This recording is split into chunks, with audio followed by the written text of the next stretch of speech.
খনিজ সম্পদের ভাগ দিতে রাজি না হয় ইউক্রেনের উপর চটেছে যুক্তরাষ্ট্র।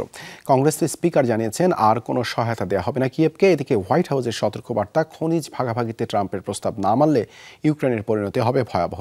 অবশ্য এখনও আশা ছাড়তে নারাজ ইউক্রেনীয় প্রেসিডেন্ট ভলোদিমির জেলেনস্কি। বৃহস্পতিবার মার্কিন প্রতিনিধির সাথে বৈঠক শেষে তিনি দাবি করেন যুদ্ধে ইউক্রেনই সুবিধাজনক অবস্থানে রয়েছে।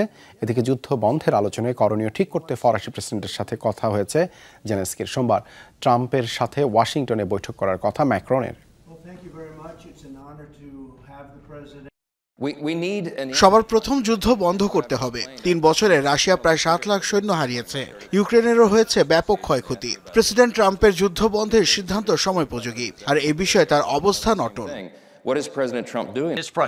জেলেনস্কির উপর চরম বিরক্ত প্রেসিডেন্ট ডোনাল্ড ট্রাম্প। ওয়াশিংটনের এতদিনের সহায়তার মূল্যায়ন করছে না কিয়েভ।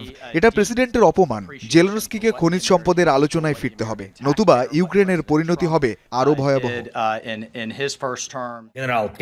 জেনারেল কেলগের সাথে আলোচনার পর আশার আলো দেখতে পাচ্ছি।